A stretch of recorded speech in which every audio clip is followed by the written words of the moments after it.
ஆண்டவராகிய இயேசு கிறிஸ்துவின் நாமத்தில் உங்கள் அனைவருக்கும் இன்றைய நாள் ஆசீர்வாதமான நாளாக அமைய வாழ்த்துகிறேன். இன்றைய நாளை ஆண்டவராகிய இயேசு கிறிஸ்துவின் வார்த்தைகளோடு ஆரம்பிப்போம்.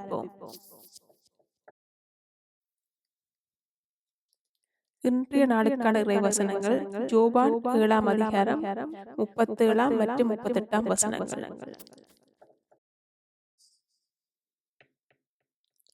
யோவான் 7 அதிகாரம் 37 வசனம். பண்டிகையின் கடைசி நாளாகிய பிரதான நாளிலே இயேசு நின்று சத்தமிட்டு, ஒருவன் தாகமாயிருந்தால் என்னிடத்தில் வந்து பானம் பண்ண கடவன் என்றார்.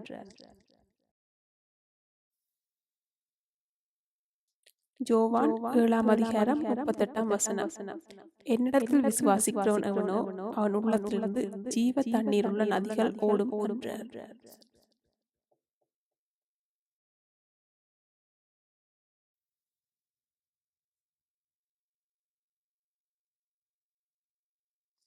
இன்று தமிழ் கலாச்சாரத்தில் பொங்கல் எனும் பண்டிகை கொண்டாடப்படுகிறது. பொங்கல் என்பது நிரம்பி வழிகிறது அல்லது அறுவடையின் மிகுதியை குறிக்கின்றது. பொங்கல் பண்டிகை என்பது அறுவடை மற்றும் நன்றினவை கொண்டாடும் தமிழர் திருநாளாகும். பைபிளில் நேரடியாக பொங்கலை பற்றிய வசனங்கள் இல்லை என்றாலும் அறுவடை அல்லது நன்றி செலுத்துதல் அல்லது கடவுள் ஆசீர்வாதம் பற்றி பல வசனங்கள் உள்ளன.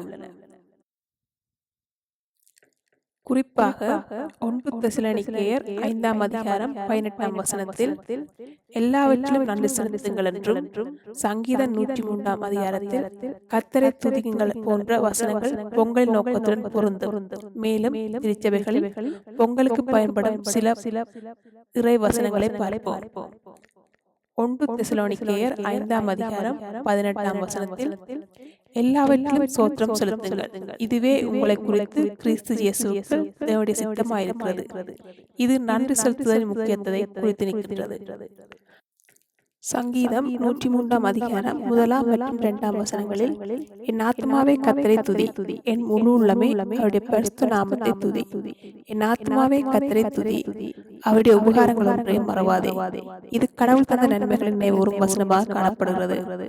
யாத்திராகமம் 23 அதிகாரம் 16 வசனம். அறுப்பு பண்டிகையையும் உன் வேலைப்பாட்டின் பலனை நிலத்தில் விதைத்த விதைகளை அறுக்கும் போது அறுப்பு பண்டிகையையும் ஆசரிக்க கடவாய். இது அறுப்பு பண்டிகை பற்றிய வசனமாகும். லூக்கா 17 அதிகாரம் 11 முதல் 19 வரையான வசனங்களில் பொங்கலின் போல் திருச்சபையில் வாசிக்கப்படும் ஒரு பகுதியாகும். இது குணமாக்கப்பட்ட 10 தொழுநோயாளிகளில் ஒருவர் மட்டும் திரும்பி வந்து நன்றி செலுத்துவதை குறிக்கின்றது. இது நன்றி செலுத்துவதின் முக்கியத்துவத்தை குறித்து நிற்கின்றது. பொங்கலின் சாராம்சமான நன்றி செலுத்துதல், அறுவடையின் ஆசீர்வாதம் போன்றவற்றை இந்த வசனங்கள் பிரதிபலிக்கின்றன. ஆகவே கிறிஸ்துவாகிய நாம் இன்றைய நாளில் ஆண்டவராகிய இயேசு கிறிஸ்து தந்த ஆசீர்வாதங்களுக்காக நன்றி கூற கடமைப்பட்டுள்ளோம்.